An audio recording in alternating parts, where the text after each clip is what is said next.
I love this. They don't really know that a lot of things that they actually do are actually sales. This is absolutely critical. If there is maybe one thing that I could do to help me be better in recruiting, 100% I would say, hello and welcome back to another video. If you're new here, welcome. My name is Preston. I've worked as a professional recruiter in the technology industry. And in this video, we're actually gonna talk about 11 facts that you or I didn't know about recruiting. I know a certain number of facts about recruiting, but I'm always open to learn more about an industry that's changed my life and has given me a career and a job that I've completely have learned to love just day to day. Please feel free to like, subscribe, click that bell. Really means a lot, helps us out with the algorithm. Let's go get started. So we're going to go off this article from internationalrecruitersday.com, which actually happened earlier this year. I didn't even know that this day actually exists. It's on my calendar, so now I can celebrate with other recruiters and talent acquisition professionals around the world. So let's see how many of these facts I learned, how many of these facts I've already been aware of. So let's get started. Number one, recruiters are happier with their jobs than the average person. I actually didn't know that. I actually would have thought it might have been the opposite. I mean, recruiting is an awesome job. I think there are amazing elements to it that make it very fulfilling and satisfying. But it can also be a very stressful job as well, especially on the agency side where it's a lot more sales focused, running full desks. You just have to be responsible for a lot more scope from clients and candidates to juggling and managing interview processes to working in unpredictable markets and with unpredictable clients and just having to kind of constantly do your best. So as a whole, I'm actually quite surprised that according to this, recruiters are happier with their jobs than the average person. On the top, we see a little graphic here. Most professionals are happy. 72% are satisfied. Wow, 28% are dissatisfied or neither. That's actually a huge gap. Instead of 72%, there's 78% recruiters are happier. Wow. And 22% are dissatisfied or neither. That's really, really awesome. I think that to me makes me feel good because it's easy to kind of think about or worry about giving the wrong impression about recruiting. That's, it's a fulfilling career. You can make a lot of money or it's all about great relationships. But honestly, these are the reasons, the main reasons why people are gravitated and stay in recruiting. It's just the ability to make really awesome relationships and really feel like your work is changing people's lives, changing companies' successes, really making an impact, having the opportunity for you to grow a ton. Of course, there's also financial fulfillment. There's also emotional fulfillment, psychological fulfillment from the reasons I just talked about before. It's in every single industry. And there's a lot of ways that you can grow, whether you're staying on the agency side or going in-house. And there's a lot of benefits to both. So, shame on me for just thinking about the hard and negative aspects of it. I'm actually quite relieved and satisfied and really happy with this, that actually a lot of recruiters, according to this graph, are just happier than the average professional. I think that's awesome. I think that's something we should all be proud of, especially if we're in the recruiting industry. Number two, the majority of recruiters are actually looking for new jobs. 60% of recruiters consider themselves active job seekers. Wow, that's a lot, which is 2.4 times higher than the global average of 25%. 60% active, recruiters are 2.4x more active than job seekers, 40% passive, compared to global professionals that are 25% active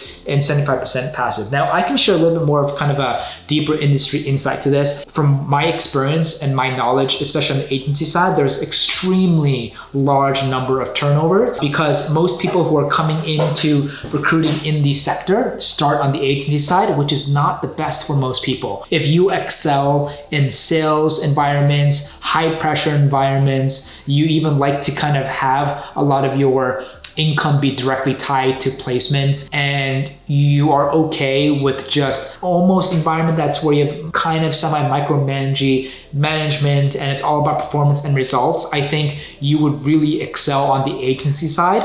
Typically, anyone can really succeed on the agency side, but I think people who have prior sales experience or who have prior entrepreneurial experience where a lot of the things metric driven, cold calls, cold emails, it won't really affect them that much, and constant rejections as people who've never experienced that before. So from my experience, I joined and I worked at a nationwide staffing agency. There were a lot of turnover, and I think this is the case with many other staffing agencies because a lot of them hire folks that are fresh out of college with little to no job experience. It can be pretty brutal for a lot of people. And also, if you just end up hating the sales environment, I can see why that there's just constant movement. This to me is actually not that surprising. Not to generalize, but from what I've seen, especially in the full-time kind of recruiting sector, is a lot of people start in the agency side, the high performers, people who excel or really like that sales environment stay there, but majority end up in-house. And then that's where I see a lot of people just end up staying longer as they kind of grow in that career and work their way up. The majority are female, but not the overwhelming majority.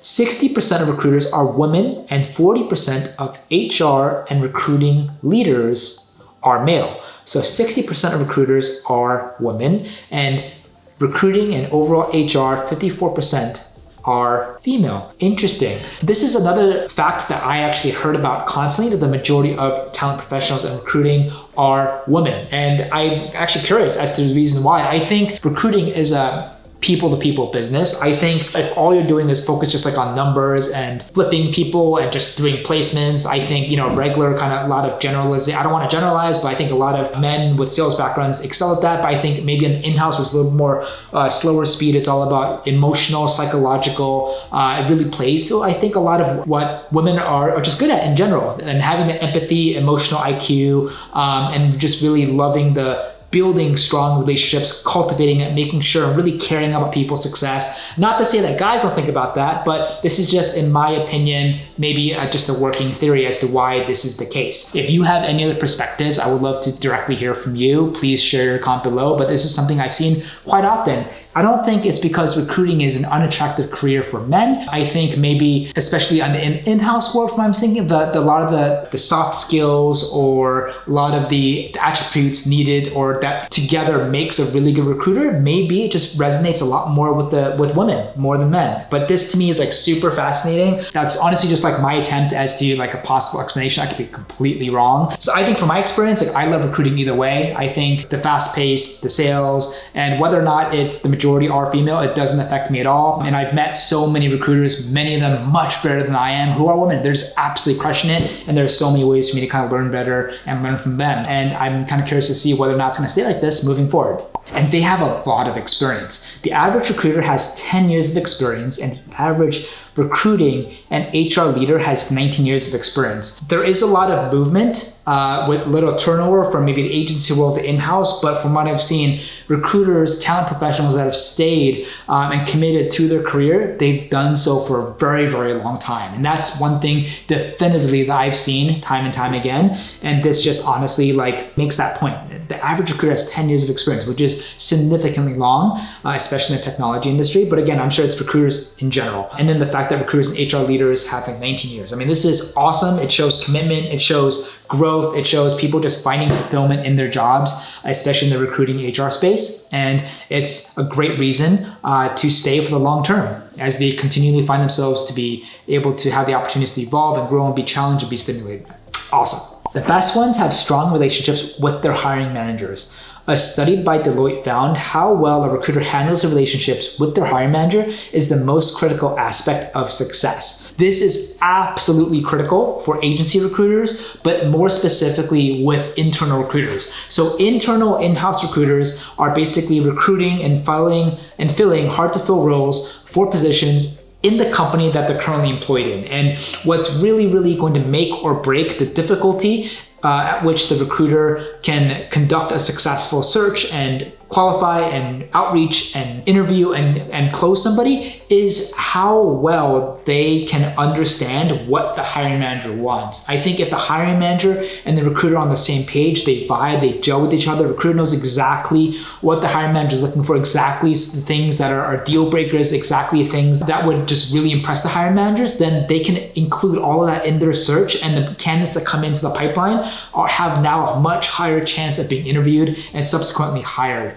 If there's a significant mismatch between a hiring manager and in-house recruiter, a lot of times recruiters will just have to really do their best and shoot in the dark and hope that like they know the position well enough that they can bring in candidates that would ultimately satisfy and make the hiring manager really, really happy. And on the agency side, this is equally as important. Whoever your client is and your direct hiring manager, whether it's an actual executive or at the founder, it's super, super important for you to conduct successful intake calls so that you can understand exactly what they're looking for, because the better you can understand what they're looking for, the better candidates you can find, you're just really, really efficient and you're not wasting anybody's time. If you don't know what your hiring manager is looking for, you're gonna start doing searches, irrelevant candidates come in, you're wasting everyone's time, it makes you look bad.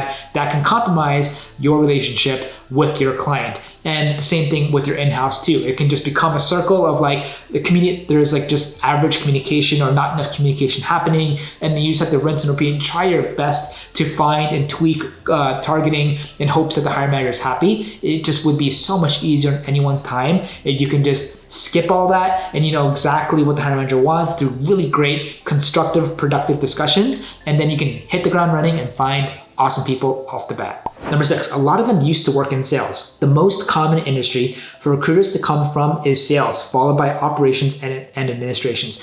I love this. And I think this is something that's, being talked about more and more. For someone like myself, who's come from sales before recruiting, I can say for a fact that a lot of the things I've learned, a lot of the sales skills, the mindset I've learned have really helped me excel and ramp up into recruiting on the agency side really, really fast. What this is also saying is that most common industry recruiters come from sales. I think a lot of in-house people right now, recruiters, have also come from the agency side, which a lot of people like me agree that it's more of a sales environment. But I think recruiting as a whole is a sales job because you are selling constantly to candidates. If you're in-house, if you're on the agency side, you're selling to clients and founders why they should use you as a recruiting partner. You're selling the job to candidates. Then you're constantly selling your opportunity to candidates throughout the interview process. There's just selling all the time. And think about it, like what do recruiters do? We are the people that go out there and get people excited about a position at your position or at a position with your clients.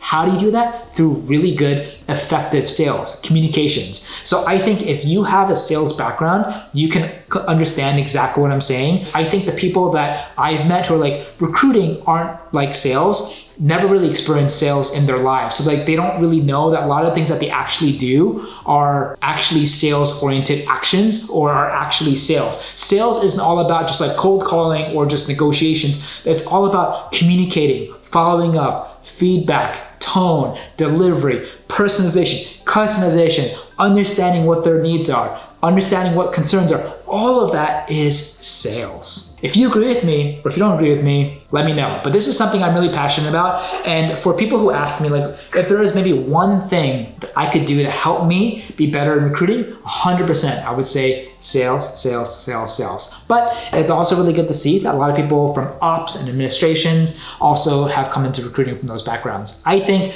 with the right work ethic, openness, and willingness to be coachable, anyone can be successful in recruiting. But I think the top performers that I've known, especially in the agency world, and even the ones in-house, a lot of them have got their training and really good work ethic or systems and processes from sales or really good agencies that have really good training that they're able to use to just do really, really well in their career, regardless of in-house or agency side. So I can definitely resonate with this. I agree with this. Most have a bachelor's degree, but few have a master's degree.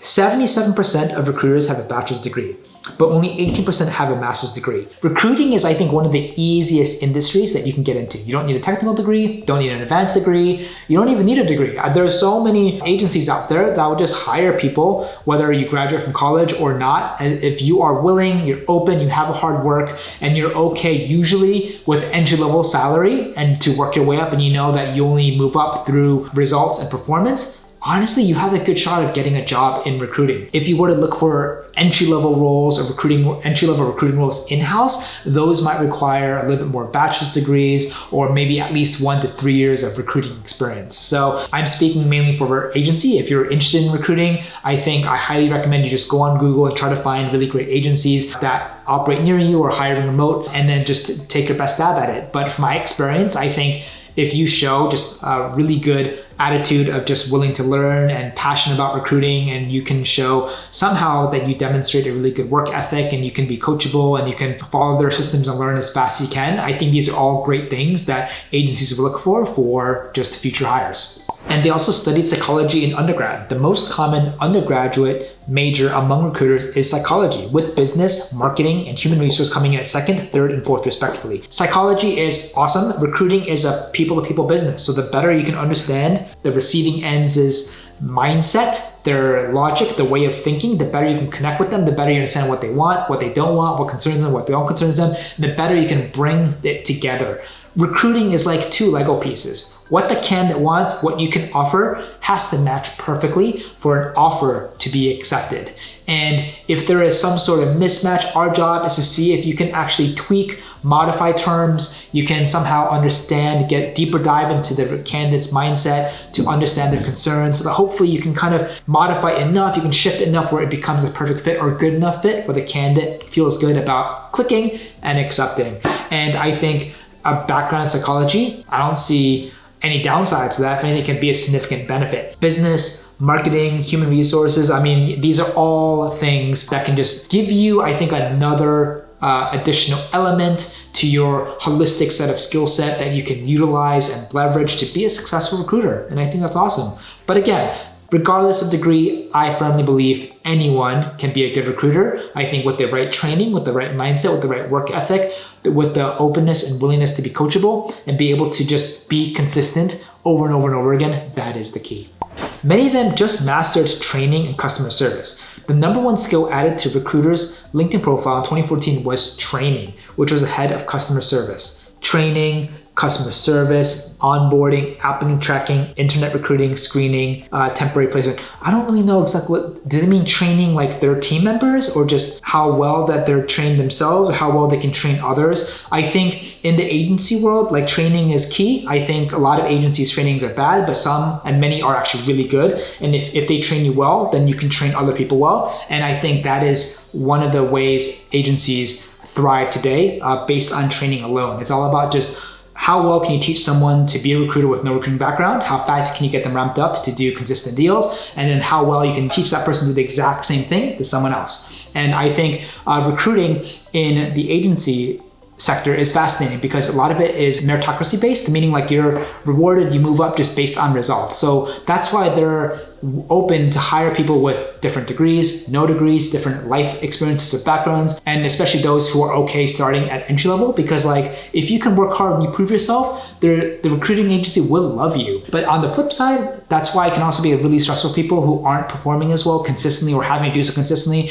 That can be very, very stressful, which is another reason why we talked about earlier, people move from agency to in-house. I do know that training is key for agency life, and because that most people who are recruiters today start in the agency world, I can see that training will be very important. Customer service is awesome. I mean, what we do, talking to people every day, understanding of, getting feedback and follow-up, understanding their concerns, helping them, that's customer service. That is also sales. And it's also really cool to see that it's a top 2 thing that people add on their LinkedIn. Onboarding, of course, like if you're in-house, this is something that I think is more relevant to you, because when you're in-house, you not only recruit someone or you get your offer accepted, but then you, I guess, work with the HR team. But if you don't have an HR team, I see a lot of in-house recruiters also play a hybrid role of recruiter and HR, and you have to assist with the onboarding process too.